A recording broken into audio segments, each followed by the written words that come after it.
এসে একদিনকে গল্প করছে, জানিস বোন, এখনকার বাচ্চাদের কি বলবো, এখনকার বাচ্চাদের শৈশবটাই হারিয়ে যাচ্ছে।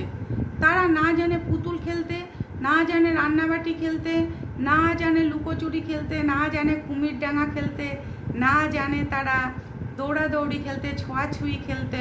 এখনকার বাচ্চারা খেলে ফোন, এখনকার বাচ্চারা দেখে টিভি। আর এখনকার বাচ্চারা বড়দের কথা শুনতে শুনতে এমন হয়ে গেছে।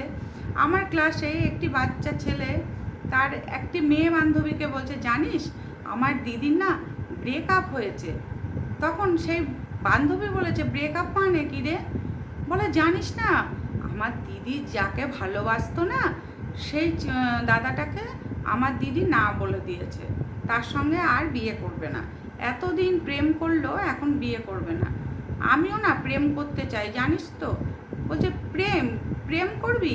কার সঙ্গে করবি? কেন তোর সঙ্গে করব, তুই আমার সঙ্গে প্রেম করবি? তখন সেই বান্ধবী, বাচ্চা ছেলেটির বান্ধবী বলছে, দেখ প্রেম টেম আবার কি, প্রেম করে নাকি কেউ এত ছোট বয়সে, এখন পড়াশোনা করতে হয়। তাই তখন সেই দিদি বলল যে, আমি তখন গিয়ে বললাম, ছোটোবেলায় খেলাধুলা করতে হয়, পড়াশোনা করতে হয়, ছোটোবেলায় প্রেম টেম করতে নেই, বড়রা প্রেম করে। তুমি যখন বড় হবে তখন প্রেমের মানে বুঝবে। তুমি কি প্রেমের মানে জানো? তখন বাচ্চাটি বলছে, না আমি প্রেমের মানে জানি না, আমি গল্প শুনেছি তাই বলছি। তখন সেই দিদি বলল, তখন আমি বাচ্চাটিকে মাথায় হাত টাত বুলিয়ে বুঝিয়ে টুজিয়ে ছেড়ে দিলাম। বললাম যে এসব কথা আর কখনো বলবে না, এখন খেলতে হয়, এখন দৌড়াদৌড়ি খেলবে, লাফালাফি খেলবে, ছোঁয়াছুঁয়ি খেলবে। আমরা যা যা করেছি সব কথা বাচ্চা দুটোকেই বললাম। তারপর তারা বন্ধুর মতো বললো, ঠিক আছে আন্টি, কথা যা বলেছেন তাই শুনবো।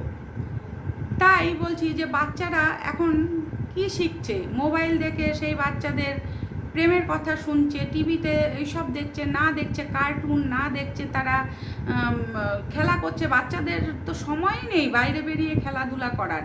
তারা সময় কোথায় পায়? সব সময় হয় গান শিখতে যাচ্ছে, নালে পড়তে যাচ্ছে, নালে তবলা বাজাচ্ছে। কেননা মাস্টারমশাইরাও তো তাই, এক একটা মাস্টারমশাই এক একটা সাবজেক্ট পড়ায়। তাই প্রত্যেকটা বাচ্চা সব সময় বিজি থাকে, সব সময় পড়াশোনা, গান বাজনা, খেলাধুলা, ড্রয়িং এইসব নিয়ে বিজি থাকে, যার জন্য তারা খেলাধুলা করার সময় পায় না। একটা বাচ্চা যে কি খেলাধুলা করে, যেগুলো আমরা পেয়েছি, আমার দিদিরা পেয়েছে, আমার ভাই বোনরা পেয়েছে, এখনকার বাচ্চারা বা আমাদেরই নাতি টাতিরা, এই নাতি নাতনিরা এরা পায় না, বা আমাদের ছোট ছোট বোনের ছেলেমেয়েরা এরা পায় না। তো তাই বলবো যে বাচ্চাদেরকে মাঠে ছাড়ুন, খেলতে পাঠান, একটু সময়ের জন্য হলেও তাদেরকে খেলতে পাঠান। তারা তো শৈশব জিনিসটা বুঝতেই পারছে না, তারা খেলা কি জিনিস বুঝতেই পারছে না। তারা সে বড়দের মধ্যে ঢুকে যাচ্ছে, তাদের মানসিকতা বড়দের মতো হয়ে যাচ্ছে। বড়রা যে কথাগুলো বলছে তারা ঘরে থেকে থেকে সেই কথাগুলো শুনছে, সেই কথাগুলো শুনে এখন ওই সব কথা বলছে, প্রেম, ভালোবাসা, আই লাভ ইউ, এগুলো তো যখন সে বড় হবে তখন সে এই অনুভূতিগুলো নেবে। এখন কেন ছোটোবেলায় এইসব নেবে? এগুলো তো আমরা ছোটোবেলায় জানতামই না, আমাদের বয়সে কেউই জানতো না। কিন্তু এখনকার বাচ্চাদের মধ্যে সেই ম্যাচুরিটিটা চলে আসছে। ম্যাচুরিটি না আসলেও কিন্তু তাদের মধ্যে, মাথার মধ্যে ঢুকে যাচ্ছে যে ভালোবাসা, ব্রেকআপ, তারপরে ছাড়াছাড়ি হয়ে যাচ্ছে, বাবা মার মধ্যে ডিভোর্স হয়ে যাচ্ছে, এই কথাগুলো তারা ক্লাসে বসে বসে আলোচনা করছে। তখন সেই দিদিমণি বললো, বাবু এসব কথা বলতে নেই, এসব বড়দের কথা, তোমরা খেলবে, ঘুরবে, খাবে দাবে, তোমাদের যা দরকার সব মা বাবাকে বলবে, এসব কথা কখনো বলবে না, তোমরা এখন এইসব খেলা খেলবে। তখন আমার দিদি বললো, দেখ বাচ্চাদের মধ্যে কি চলে আসছে, এখনকার বাচ্চারা জানেই না খেলাধুলা কী জিনিস, বড়রা যা বলছে ওরাও তাই বলছে। তাই আমি বলবো প্রত্যেকটা মা বাবাকে যে বাচ্চাদেরকে মাঠে পাঠাও, খেলাধুলা করতে পাঠাও, বন্ধুদের সঙ্গে মিশতে শেখাও, এবং যে খেলাগুলো খেললে ওরা কিছু শিখতে পারবে সেরকম খেলা তাদেরকে দিয়ে করাও, তবে না তারা সব কিছু জানবে।